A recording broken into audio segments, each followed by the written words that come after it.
My son and daughter-in-law asked me to leave the family meeting. The topic was the sale of my house. You'll die soon, we need to take over everything, they said. They had no idea about the updated contract. Subscribe to the channel for more stories like this and comment the city you're watching from. I never thought I'd become a stranger in my own home. But there I was, standing outside my living room door like an unwelcome visitor, listening to my son George and his wife Scarlett discuss my future as if I were already dead. "Mom's getting worse," George was saying, his voice carrying that patronizing tone I'd grown to hate. Yesterday she forgot where she put her glasses. They were on her head the whole time. Scarlett's laugh was sharp and cold. "Honestly, George, she's 62, not 92. But I suppose we need to face reality. She can't live alone much longer." My hands trembled as I gripped the doorframe. They'd asked me to leave my own living room so they could have a private discussion about my care. Like I was a child who couldn't handle adult conversations. "The house is worth at least $800,000, Scarlett continued. "With the market the way it is, we could get more if we time it right." "Scarlett, she's not dead yet," George said, but his tone lacked any real conviction. "But George, be realistic. How much longer can this go on? She's going to need full-time care soon, and those facilities are expensive. Wouldn't it make more sense to sell now, while we can get top dollar, and use that money for her care?" I pressed my back against the hallway wall, my heart pounding so hard I was sure they could hear it. This was my home. The house where I'd raised George after his father left when he was only 8 years old. The place where I'd worked double shifts as a nurse just to keep the mortgage payments current. Where I'd stayed up countless nights helping him with homework, nursing him through every childhood illness, celebrating every small victory. "Mom's always been stubborn about change," George said. "She'll fight us on this." "Then we don't give her a choice," Scarlett replied matter-of-factly. "We're her family. We know what's best for her. Sometimes you have to make the hard decisions for people who can't make them for themselves." The casual cruelty in her voice made my stomach turn. I thought about all the times I'd welcomed Scarlett into this house, all the family dinners where I'd cooked her favorite meals, all the holidays where I'd made sure she felt included. I thought about the 5 years since she'd married George, how gradually she'd started speaking for him, making decisions for him, and now apparently for me too. "We should probably talk to that real estate agent you mentioned," George said. "Get an appraisal, see what we're working with." "Already did," Scarlett said smugly. "Janet thinks we could list it for $850, maybe $900 if we stage it right. Of course, we'd need to clear out all of Mom's clutter first." Clutter. My life's memories had been reduced to clutter in my own home. "And what about Mom?" George asked. "Sunny Meadows has an opening next month. It's not the Ritz, but it's clean and they take Medicare. The important thing is getting her settled before she gets any worse." I knew Sunny Meadows. I'd done rotations there during my nursing career. It was one of those bare minimum facilities where they'd parked elderly people to wait for death. The thought of ending up there, forgotten and warehoused, made me feel physically sick. "I don't know, Scarlett. It feels wrong, making all these plans without talking to her first." "George, honey, your mother isn't capable of making rational decisions anymore. That's why she has us. That's what family is for." Family. The word felt like poison in my ears. I heard footsteps approaching the doorway and quickly moved away, pretending I'd just walked down the hallway. George appeared, his face flushed with what might have been guilt or embarrassment. "Mom, you can come back in now," he said, avoiding my eyes. I walked into my own living room and sat in the chair I'd occupied for 20 years, the one I'd bought with my first nursing paycheck. Scarlett was perched on the edge of the sofa, her perfectly manicured hands folded in her lap, looking like she was posing for a magazine spread. She'd never looked more beautiful or more ruthless. "Cindy," she said, using that syrupy sweet voice she reserved for when she wanted something. "George and I have been talking about your future." "My future," I repeated slowly. "We're worried about you," George said, finally meeting my eyes. "Living alone in this big house, trying to maintain everything. It's a lot for someone your age." Someone my age. As if 62 meant I had one foot in the grave. "We think it might be time to consider some changes," Scarlett continued. "There are some wonderful senior living communities that could provide you with the care and companionship you need. And this house? I asked quietly. They exchanged a look. George cleared his throat. Well, obviously you wouldn't need it anymore. And the proceeds could help cover your care.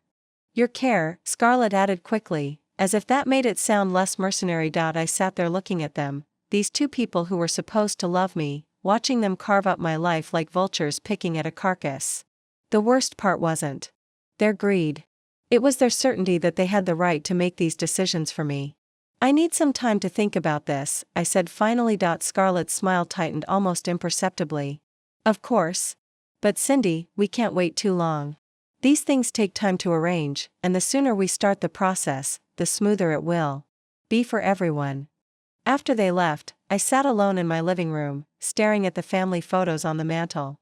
Pictures of George's graduation, his wedding day, holidays we'd shared. In every photo, I was smiling, proud, loving. When had that woman become such a burden to her own son? But as I sat there in the gathering darkness, something shifted inside me. Maybe it was the nurse in me, the woman who'd spent decades advocating for patients who couldn't advocate for themselves. Maybe it was just the realization that if I didn't fight for myself, no one would. I walked to my bedroom and opened the drawer of my nightstand. Inside, beneath old birthday cards and reading glasses, was a manila envelope I'd hidden there 6 months ago. The envelope that contained documents Scarlett and George knew nothing about. They thought they were so clever, planning my future behind my back. But they'd forgotten something important about their supposedly senile old mother. I'd spent 40 years as a nurse, dealing with families exactly like this one, watching adult children make terrible decisions for parents they'd written off as incompetent. I'd learned a long time ago that the only way to protect yourself from people who claim to love you is to be smarter than they think you are. As I pulled out the papers and read them again by lamplight, I couldn't help but smile. George and Scarlett thought they held all the cards. They had no idea what was coming. The papers in my hands told a story that George and Scarlett would never see coming. But to understand how I'd gotten to this point, I need to go back to the beginning, to the moment my son stopped being my ally and became my adversary. It started so gradually I almost didn't notice it happening. After George married Scarlett 5 years ago, little things began to change. Phone calls became shorter, visits became less frequent, and when they did come over, Scarlett always seemed to be steering the conversation, making subtle suggestions about how I should live my life. Cindy, don't you think this house is getting too big for you? She'd say while running her finger along a bookshelf, checking for dust. All these stairs, all this upkeep. Wouldn't a nice little apartment be so much easier? At first, I thought she was just being helpful. Scarlett had always been the organized type, the kind of woman who color-coded her closet and never had a hair out of place. I told myself she was just trying to look out for me, the way a good daughter-in-law should, but then the comments became more frequent, more pointed. She'd notice when I forgot where I put my car keys, or when I couldn't remember the name of an old neighbor. Normal things that happened to everyone, but Scarlett would exchange meaningful looks with George, as if my minor lapses were evidence of serious decline. Mom seems more forgetful lately, I overheard George telling her one evening when they thought I was in the kitchen. Maybe we should keep an eye on that. The irony was crushing. George, who'd spent his teenage years forgetting everything from homework assignments to baseball practice, was now worried about my memory. George, who I'd had to remind to brush his teeth until he was 12 years old, was questioning my mental capacity, but I knew what was really happening. I'd seen it countless times during my nursing career. Adult children, usually well-meaning, who gradually convinced themselves that their aging parents were incompetent. Sometimes it started with genuine concern, but often it was mixed with other motivations. Convenience. Control.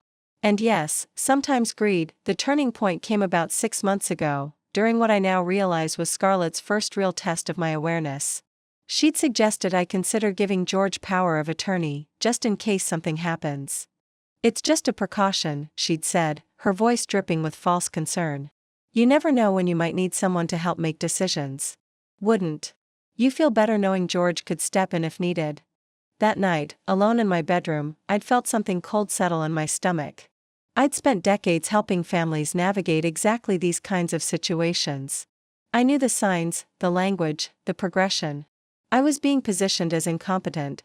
And I hadn't even realized it was happening. The next morning, I called my old friend Margaret, an attorney who'd helped several of my nursing colleagues with estate planning over the years. I told her I needed to review my affairs, make sure everything was in order. I didn't tell her about my growing suspicions about George and Scarlett. I didn't need to. Margaret was sharp enough to read between the lines. "Cindy," she'd said during our first meeting, "I want you to know that your mind is as clear as it was when we met 15 years ago. If anyone is telling you otherwise, they're either mistaken or they have ulterior motives." That validation meant everything to me. For months, I'd been questioning myself, wondering if maybe George and Scarlett were right, if maybe I was losing my grip on reality. But Margaret's assessment confirmed what I'd suspected: my mental faculties were fine.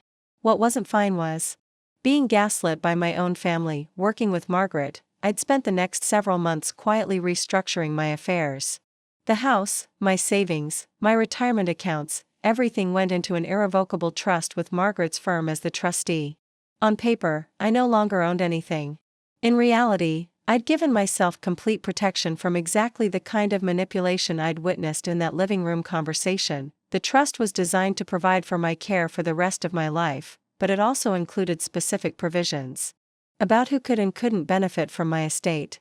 George was still named as a beneficiary, but only if certain conditions were met. Conditions that included respecting my autonomy and treating me with dignity. Scarlett wasn't named at all. As I sat in my bedroom reviewing the trust documents again, I thought about all the small cruelties I'd endured over the past few years. The way Scarlett would speak about me in the third person while I was sitting right there. The way George had stopped asking for my opinion about anything important, instead turning to his wife for guidance. The way they'd both started treating me like a burden rather than the woman who'd sacrificed everything to give George the best life possible. I remembered the night shifts I'd worked to pay for his college tuition, when he'd wanted to go to that expensive private school instead of the perfectly good state university. I remembered taking out a second mortgage on this house to help him start his business, the one that had failed within 2 years, leaving me with debt I was still paying off. I remembered all the times I'd said yes when he needed money, help, support, anything at all, but somewhere along the way, my willingness to sacrifice had been interpreted as weakness. My love had been seen as an invitation to take advantage. And now, when I needed them most, they were ready to discard me like an inconvenience. The trust documents felt heavy in my hands, but they also felt like armor. Protection against the people who claimed to love me but seemed determined to control me. My phone buzzed with a text message from George. "Mom, Scarlett and I have been researching some options for you. Can we come over tomorrow to discuss them?" Options. For me. As if I were a problem to be solved rather than a person to be respected. I typed back a simple response: "Of course, dear. I'd love to hear what you've found. But this time, I'd be ready for them. This time, I wouldn't be the helpless victim they expected me to be." I placed the trust documents back in their hiding place and smiled. Tomorrow, George and Scarlett would learn that their supposedly declining mother had been several steps ahead of them all along. The woman they thought they could manipulate and control had spent 40 years advocating for people who couldn't advocate for themselves. Did they really think I wouldn't know how to advocate for myself when the time came? They were about to discover just how wrong they'd been about their dear old mom. The next morning, I woke up with a clarity I hadn't felt in months. For too long, I'd been reacting to George and Scarlett's manipulations, letting them set the terms of every conversation, every interaction. But today, that would change. Today, I would start gathering the evidence I needed to protect myself. I started with something simple. I placed a small digital recorder in the living room, hidden behind a stack of books on the shelf. I'd bought it weeks ago, telling myself I was being paranoid. Now I realized I'd been preparing for this moment without even knowing it. When George and Scarlett arrived at 2 o'clock, they came armed with brochures and printouts. Scarlett had even brought a leather portfolio, as if this were a business presentation rather than a discussion about my life. "Mom, we found some really wonderful places," George began, spreading glossy pamphlets across my coffee table like he was dealing cards. Scarlett spent hours researching the best facilities in the area. I picked up one of the brochures. Sunset Manor. The photos showed smiling elderly people playing bingo and doing crafts. The kind of sanitized happiness that nursing homes used in their marketing materials. I knew what these places were really like behind the cameras. "This one has a wonderful activities program," Scarlett said, pointing to a picture of residents painting ceramic figurines. And they have 24-hour nursing care. You'd never have to worry about anything again. Never have to worry about anything. Because I'd have no control over anything. What about visiting hours? I asked casually. Well, they're pretty flexible, George said, though his tone suggested he hadn't actually looked into it. And it's not that far from our house. We could visit regularly. Regularly. Not daily, not even weekly. Regularly could mean anything. How much does it cost? I asked. Scarlett and George exchanged one of their looks. The important thing is making sure you get the care you need, Scarlett said, dodging the question. Money shouldn't be the primary consideration when it comes to your health and safety. But I pressed the issue. I'd like to know what we're talking about. This is my future we're discussing. George sighed, clearly uncomfortable. It's about $6,800 a month. But Mom, your house is worth so much more than that. The sale would cover years of care. $6,800 a month. I did the math quickly in my head. My house might be worth $800,000, but after taxes and fees, the net proceeds would last maybe 8 years at that rate. And what then? What happened to me when the money ran out and I was stuck in a facility? With no way to leave? I see, I said simply. And have you looked at any other options? Options? Scarlett asked, her voice sharpening slightly. Well, in-home care, for instance. Wouldn't that be less expensive than a facility? Mom, you can't live alone anymore. George said firmly. What if you fell? What if you had a medical emergency? At least in a care facility, there's always someone there. Always someone there to watch me, to control my schedule, to decide when I could leave my room and when I couldn't. I'd seen enough of these places to know how quickly independence disappeared once you signed those admission papers. I understand your concerns, I said carefully. But I'm not ready to make such a big decision right now. I need time to think about it. Scarlett's perfectly composed mask slipped for just a moment. Cindy, we can't wait forever. These places have waiting lists. If we don't act soon, you might not have any good options left. The pressure tactic was so obvious it was almost insulting. Create urgency, manufacture scarcity, force a quick decision before I had time to think it through or explore alternatives. How long have I been on this waiting list? I asked. Another look passed between them. Well, we haven't actually submitted an application yet, George admitted. We wanted to discuss it with you first. So there was no waiting list, no urgency. No deadline except the one they were creating to manipulate me. I filed that information away along with everything else I was learning about their tactics. That's very thoughtful of you, I said. But I think I'd like to visit some of these places myself before making any decisions. Would you be able to arrange tours? Of course, Scarlett said quickly, probably thinking this was progress. I can. Call tomorrow and set up appointments. Wonderful. And I'd also like to speak with my financial advisor about the best way to handle the costs. I want to make sure I'm making smart decisions with my money. This time, George looked uncomfortable. Mom, you don't really need to involve outsiders in family decisions. Outsiders? My own financial advisor, who'd been helping me manage my retirement savings for over a decade, was now an outsider. I just want to be responsible, I said innocently. You've raised some important concerns about my future, and I want to make sure I handle them properly. After they left, I retrieved the recorder and played back the conversation. Their voices sounded different somehow when I listened to them this way, stripped of the visual cues and emotional manipulation. The condescension was more obvious, the pressure tactics more blatant, but what struck me most was how they talked about me. Not with me, but about me, as if I were a problem to be solved rather than a person with preferences and opinions. Even when they were supposedly including me in the conversation, they were really just trying to sell me on decisions they'd already made. Over the next 2 weeks, I played along with their charade.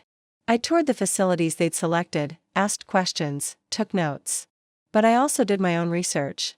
I visited places they hadn't suggested, talked to current residents and their families. Spoke with social workers and patient advocates. What I discovered confirmed my worst fears. The facilities George and Scarlett had chosen were all on the lower end of the quality spectrum, despite their glossy brochures. They were the kind of places that prioritized profit over patient care, where residents were medicated into compliance and families were encouraged to visit infrequently. Meanwhile, I also documented every interaction with George and Scarlett. The recorder captured their increasingly aggressive sales pitch for institutionalizing me. Their impatience when I asked questions or raised concerns. Their dismissal of my expressed preferences. "Mom, you're overthinking this," George said during one particularly tense conversation. "Sometimes you just have to trust that the people who love you know what's best." Trust. The word felt like a slap after everything I'd discovered about their true motivations, but the breaking point came when I overheard a phone conversation between Scarlett and someone she called Janet. I'd been in the kitchen making tea when Scarlett stepped out onto the back porch, probably thinking I couldn't hear her. "She's being stubborn about the timeline," Scarlett was saying. "We need to move faster before she changes her mind completely." There was a pause, then, "No. I don't think she suspects anything about the appraisal. She still thinks we're just researching options." My blood went cold. They'd already had the house appraised. They were already moving forward with plans to sell my home without my knowledge or consent. "George thinks we should give her more time. But honestly, the longer we wait, the more likely she is to start asking the wrong questions," Scarlett continued. "We need to get her signed into a facility and get the power of attorney paperwork finalized while she's still cooperative." Power of attorney. They weren't just planning to warehouse me in some substandard nursing home. They were planning to take complete legal control of my life. That night, I called Margaret and told her everything I'd discovered. Her response was swift and decisive. "Cindy, what they're doing is called elder abuse," she said. "And the fact that they're proceeding without your full informed consent makes it even more serious. But here's the good news: because of the trust we established, they can't actually do any of this without your cooperation." "What do you mean?" "They don't know about the trust yet, do they?" "No, I haven't told them." "Good. Let them keep planning. Let them show their true colors completely. When they finally make their move, we'll be ready for them." "Ready how?" Margaret's voice was warm but determined. "Cindy, you've spent your entire career taking care of other people. Now it's time to let someone take care of you. And I don't mean warehousing you in some facility. I mean protecting you from people who would exploit your generosity and love." As I hung up the phone, I felt something I hadn't experienced in months: hope. For the first time since this nightmare began, I wasn't fighting alone. I had allies, resources, and most importantly, I had the truth on my side. George and Scarlett thought they were gradually tightening a noose around my independence. What they didn't realize was that every move they made was actually building the case that would ultimately protect me from them. The hunter had become the hunted, and they didn't even know it yet. The showdown came sooner than I expected. Just 3 days after my conversation with Margaret, George called to say he and Scarlett were coming over with some important paperwork for me to review. His tone was different this time, more urgent, less patient. I could hear Scarlett's voice in the background, though I couldn't make out her words. "What kind of paperwork?" I asked, though I already suspected what it was. "Just some legal documents that will make everything easier for all of us," George said vaguely. "Nothing complicated, Mom. Just some signatures to protect your interests." My interests. Right, that I spent the morning preparing. The recorder was in place, fully charged. I'd also set up my phone to record video, disguised as a charging station on the kitchen counter. Margaret had insisted on documentation of everything that was about to happen. When they arrived, Scarlett was carrying that same leather portfolio, but this time it looked fuller, more official. George seemed nervous, fidgeting with his car keys. Even after we'd settled in the living room. "Mom, we've been thinking about everything we've discussed over the past few weeks," George began, "and we really think it's time to move forward with some concrete plans." "I see," I said, keeping my voice neutral. "What did you have in mind?" Scarlett opened her portfolio and pulled out a thick stack of papers.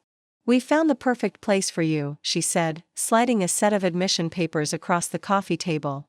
"Sunset Manor has agreed to expedite your application.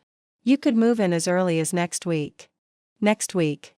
My heart pounded, but I kept my expression calm. "That's very fast."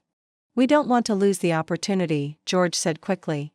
"And honestly, Mom, after what happened yesterday, we're really concerned about your safety." "Yesterday?" I hadn't seen them yesterday. "What happened yesterday?" Mrs. Patterson called, Scarlett said smoothly. She said she saw you wandering around your backyard at midnight in your nightgown, looking confused. Mrs. Patterson, my 87-year-old neighbor who'd been in Arizona visiting her daughter for the past 2 weeks. This was a complete fabrication, and a clumsy one at that. I wasn't aware Mrs. Patterson was back from her trip, I said mildly. Oh, she got back early, Scarlett said without missing a beat. The point is, these kinds of episodes are exactly why we can't wait any longer. Episodes. They were creating a medical history that didn't exist, building a case for my incompetence with made-up incidents. I wondered how many other lies they'd been spreading about my mental state. I'd like to review these papers carefully before I sign anything, I said, picking up the admission documents. Of course, George said, but his tone suggested he was humoring me rather than respecting my right to informed consent. As I flipped through the pages, my worst fears were confirmed. The admission agreement included clauses about restricting visitors, monitoring phone calls, and limiting residents' ability to leave the premises without approval. It wasn't a care facility, it was a prison with medical justification. This seems very restrictive, I said, pointing to a paragraph about visitor limitations. It's for your own protection, Scarlett explained. You won't have to worry about people taking advantage of you or overwhelming you with too many social obligations. People taking advantage of me. The irony was breathtaking. And what about this clause about financial management? I asked, pointing to another section. It says the facility can restrict residents' access to their own bank accounts. That's just to prevent any confusion or mistakes with money, George said. It's actually very common in these situations. Situations. As if my supposed mental decline was a foregone conclusion rather than a fiction they'd created, then Scarlett pulled out the second set of documents.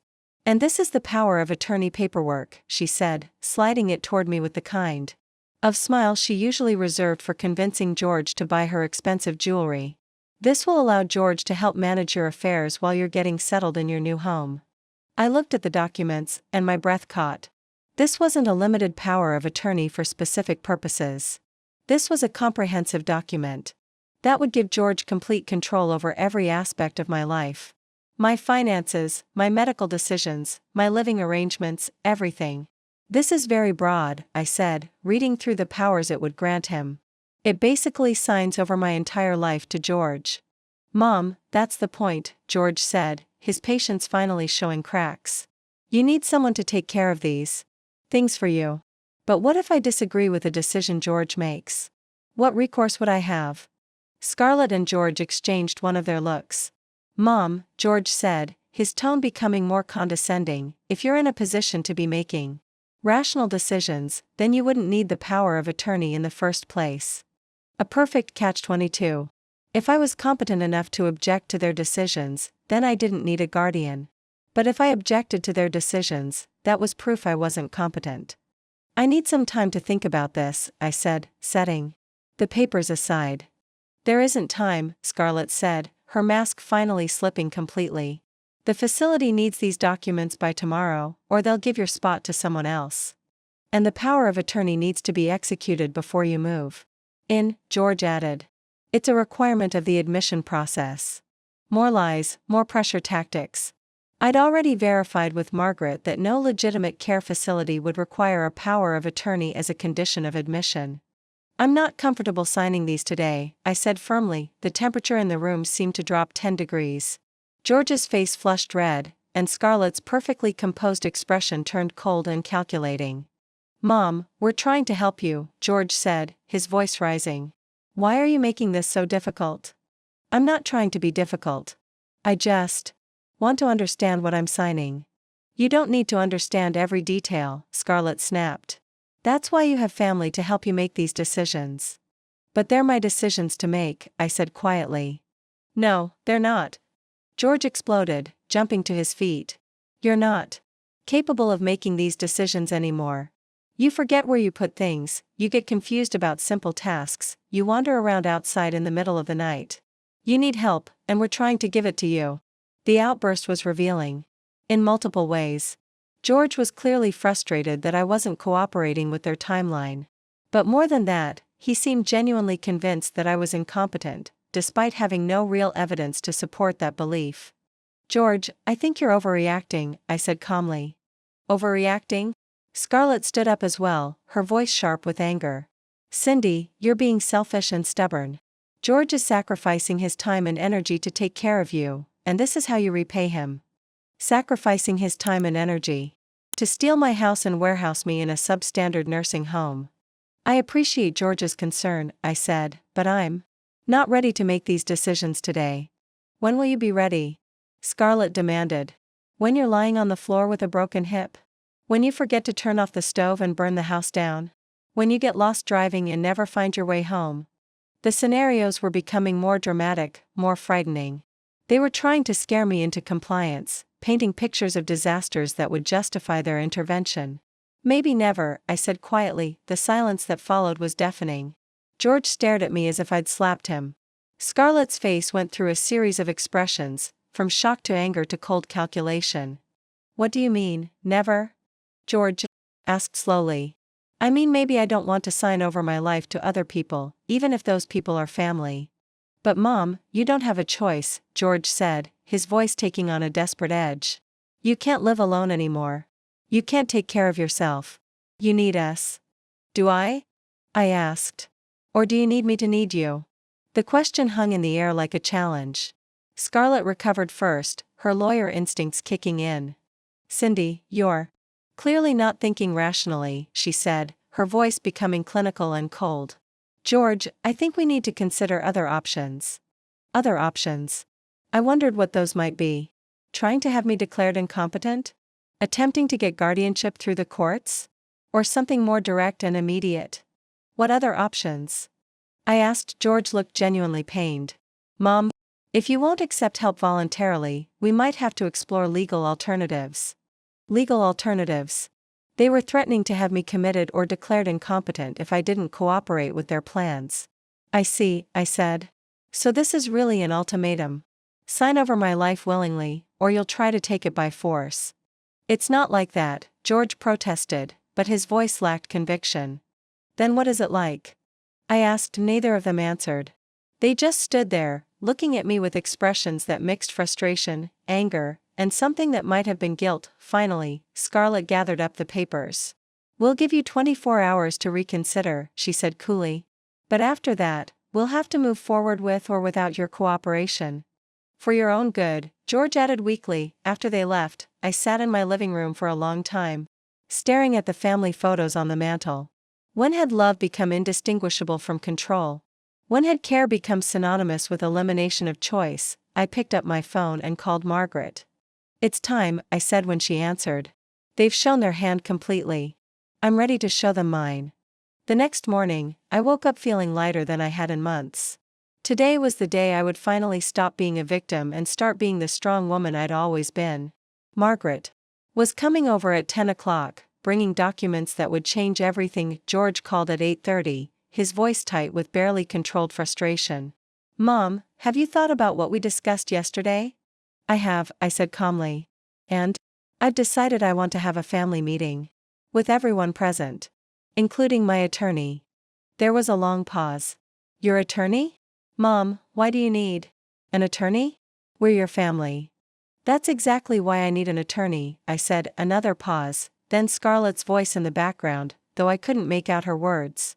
George came back on the line. Fine. When? This afternoon. 2 o'clock. Here at the house. Mom, we don't need lawyers involved in family decisions. Yes, George, we do.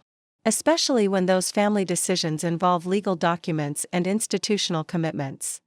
He hung up without saying goodbye. Margaret arrived early, carrying a briefcase that looked far more professional than Scarlett's leather portfolio. She was a woman in her 60s, silver-haired and sharp-eyed, with the kind of quiet confidence that came from 40 years of practicing elder law. Are you ready for this? She asked as we reviewed the documents one final time. I've been ready. For months, I said. I just didn't know it until yesterday. At exactly 2 o'clock, George and Scarlett knocked on my door.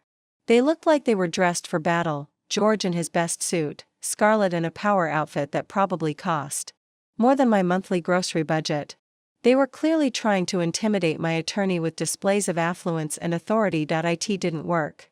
Margaret had dealt with their type many times before. George, Scarlett, I said as I let them in, I'd like you to meet Margaret Whitfield. My attorney. Scarlett's perfectly applied smile looked like it had been painted on with shellac. How nice to meet you. I'm sure this is all just a misunderstanding that we can clear up quickly.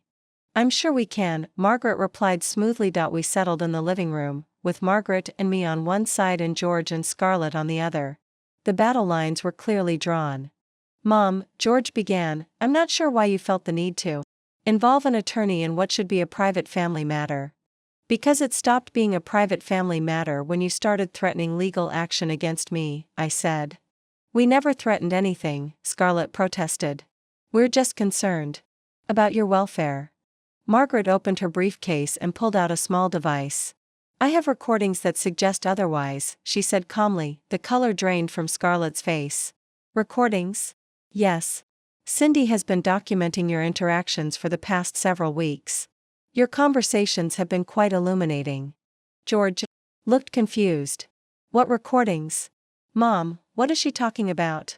Margaret pressed play on the device. Scarlett's voice filled the room, clear and unmistakable. George, I think we need to consider other options. If you won't accept help voluntarily, we might have to explore legal alternatives. Then George's voice, Mom, if you won't accept help voluntarily, we might have to explore legal alternatives. The silence that followed was deafening. George stared at the recorder as if it were a snake that had just bitten him. Scarlett's composure finally cracked completely. That's taken out of context, she said quickly. We were just trying to help. Help? Margaret asked, pressing another button. This time it was Scarlett's voice from her phone conversation. We need to get her signed into a facility and get the power of attorney paperwork finalized while she's still cooperative. George turned to stare at his wife. Scarlett, what is she talking about? You told me Mom was asking about power of attorney arrangements. More recordings followed. Scarlett discussing the house appraisal with the mysterious Janet. George complaining about my stubbornness in refusing to cooperate with their timeline. Their fabricated story about Mrs. Patterson seeing me wandering around confused. With each recording, George looked more and more horrified. I realized that while Scarlett had been manipulating me, she'd also been manipulating him. He genuinely believed that I was declining mentally, because that's what his wife had convinced him to believe. George, I said gently, when was the last time you spent time with me alone? Without Scarlett interpreting everything I said or did. He opened his mouth to answer, then closed it. His face went pale as he realized he couldn't remember. Your wife has been feeding you a narrative about my supposed mental decline, I continued. She's been positioning herself as the expert on my condition, the one who knows what's best for me. But George, I'm the same woman who raised you, who worked double shifts to pay for your education, who helped you through every crisis in your life. When did I become too incompetent to manage my own affairs? But the house, he said weakly. It's so much work, and you're getting older. I'm 62, not 92. And if I need help with the house, I can hire help. I don't need to be institutionalized. Margaret pulled out another set of documents. Which brings us to the real issue here, she said. Cindy, would you like to tell them about the trust? George and Scarlett both looked confused. What trust? George asked. I took a deep breath. 6 months ago, I transferred all of my assets into an irrevocable trust. The house, my savings, my retirement accounts, everything. I no longer legally own any of it. The silence was absolute. Scarlett's face went through a series of expressions, from confusion to understanding to absolute fury. What does that mean? George asked slowly. It means, Margaret explained, that even if they had succeeded in getting power of attorney over you, even if they had managed to have you declared incompetent, they still couldn't access your assets. The trust protects everything from exactly the kind of exploitation they were planning. Exploitation? George looked genuinely shocked. We weren't trying to exploit anyone. We were trying to take care of Mom. By putting her in a substandard nursing home and selling her house to pay for it? Margaret asked. By taking complete control over her finances and medical decisions? By threatening legal action if she didn't cooperate with your plans? It Wasn't like that, George protested, but his voice lacked conviction. Scarlett finally found her voice. This is ridiculous. Cindy, you can't just hide your assets in a trust to avoid your family responsibilities. What family responsibilities? I asked. The responsibility to hand over my life savings to people who think I'm incompetent? The responsibility to give up my home and my independence because you've decided I can't handle them anymore. We're your family. Scarlett shouted, her perfect composure completely shattered. We deserve to inherit your estate. And there it was. The truth, finally spoken aloud. This had never been about my care or my welfare. It had been about my money. George stared at his wife in horror. Scarlett, what are you saying? I'm saying, we've wasted 5 years taking care of her, and we deserve something in return. Taking care of me? I laughed, but there was no humor in it. Scarlett, you've never taken care of me. You've spent 5 years trying to convince my son that I'm incompetent so you could get your hands on my assets. That's not true. Margaret pulled out one more document. Actually, it is true. And we have proof. This document was different, an investigative report from a private detective Margaret had hired. It detailed Scarlett's financial situation, her shopping habits, her debts, and most damning of all, her internet searches about elder abuse tactics and how to gain control of elderly relatives' assets. She's been researching this for over a year, Margaret said quietly. Long before there were any signs of decline in your mental faculties. She's been planning this systematically. George stood up abruptly, swaying slightly. I need some air, he said, and walked out onto the back porch. Scarlett remained seated, but her perfect facade had completely crumbled. She looked like what? She really was, a predator who'd been caught in the act. You won't get away with this, she said, her voice low and venomous. George is still your son. He still deserves his inheritance. George is welcome to his inheritance, I said calmly. When I die. Naturally. After living my life on my own terms. And what about me? What about all the time I've invested in this family? You invested in a scam, Margaret said bluntly. And now you've been exposed. Scarlett stood up, grabbing her purse and portfolio. This isn't over. Yes, it is, I said. You're no longer welcome in my home. And if you continue to harass me, or spread lies about my mental condition, I will pursue legal action for elder abuse and defamation. She stormed out, slamming the door behind her. Through the window, I could see her arguing with George on the porch. After a few minutes, she got in her car and drove away, leaving him standing there alone. Margaret began packing up her documents. The trust will provide for your care for the rest of your life, she said. You'll never have to worry about being forced into an institution or having your assets stolen by family members. And George is still named as a beneficiary, but only if certain conditions are met. What conditions? Treating you with respect and dignity. Allowing you to make your own decisions about your care and living arrangements. Basically, acting like a loving son rather than a greedy heir. George came back inside, looking older than his 35 years. Mom, I'm so sorry. I had no idea what Scarlett was doing. I really thought you were having problems, and I was scared for you. I know, honey, I said gently. She's very good at manipulation. She had both of us fooled for a while. What happens now? Now you decide what kind of son you want to be, I said. And what kind of marriage you want to have. He nodded slowly, then hugged me for the first time in months. I love you, Mom. And I'm sorry I let anyone convince me you were anything less than the strong, capable woman who raised me. As Margaret and I watched him drive away, I felt something I hadn't experienced in years. Peace. I was finally free. 2 years have passed since that confrontation in my living room, and I'm writing this from the sunroom of the house that Scarlett and George once planned to sell without my permission. The morning light streams through windows I cleaned myself last week, illuminating the flowering plants I've been nurturing in the garden bed I built with my own hands. The house is still mine, still my sanctuary, but it feels different now. Lighter. Somehow, as if the removal of toxic people had lifted a weight I didn't even realize I'd been carrying. George divorced Scarlett 8 months after our family meeting. According to Margaret, who stayed in touch with his lawyer, the marriage had been built on financial expectations that evaporated once Scarlett realized she would never have access to my estate. Without the promise of future wealth, their relationship crumbled quickly. George has been trying to rebuild our relationship, slowly and carefully. He comes by every other Sunday for dinner, just the two of us.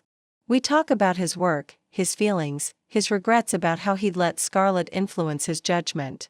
He's attending therapy to understand how he became so vulnerable to manipulation. I think I was so grateful to have someone take care of the details of adult life that I stopped paying attention to what those details actually were, he told me during one of our dinners. Scarlett made me feel like she was handling everything, when really she was handling me.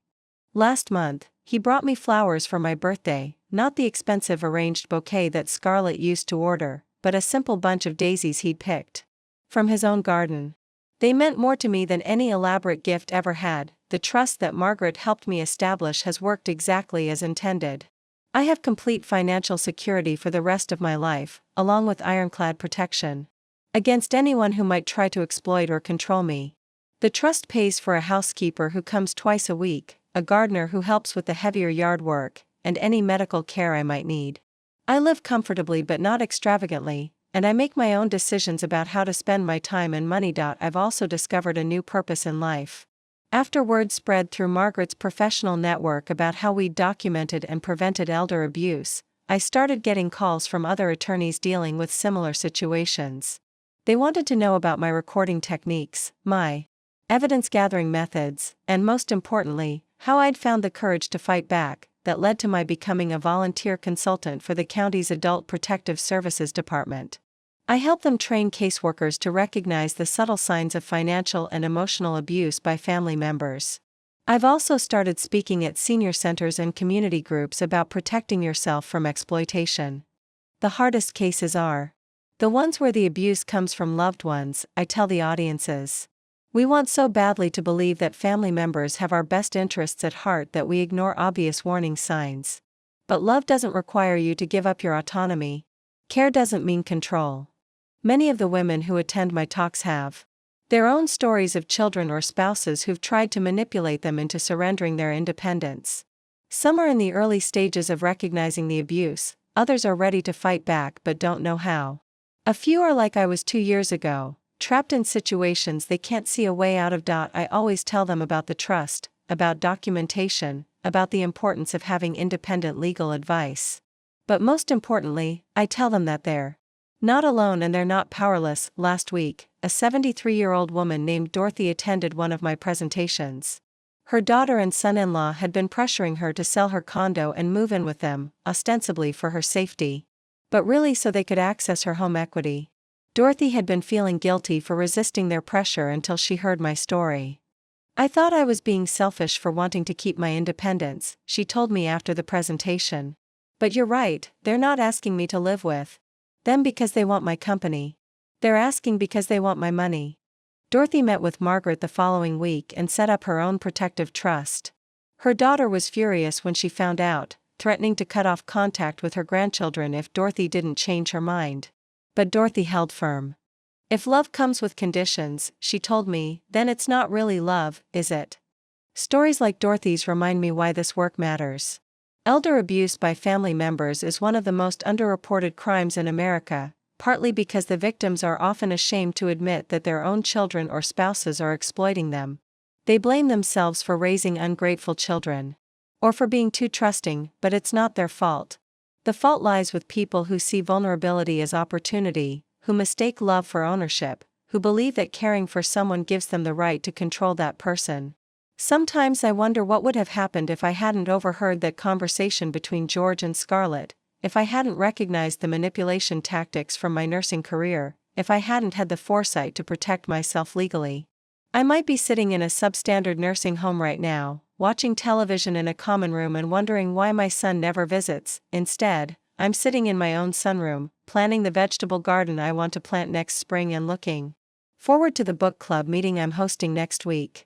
I'm 64 years old, in good health, mentally sharp, and completely in control of my own life. George still struggles with guilt about what happened. During our last dinner together, he apologized again for not seeing through Scarlett's manipulation sooner. I should have protected you, he said. That's what sons are supposed to do for their mothers. No, honey, I told him. Sons are supposed to love and respect their mothers. Protection is something I can handle myself. And I can. The shy, compliant woman who used to defer to other people's judgment about her own life is gone.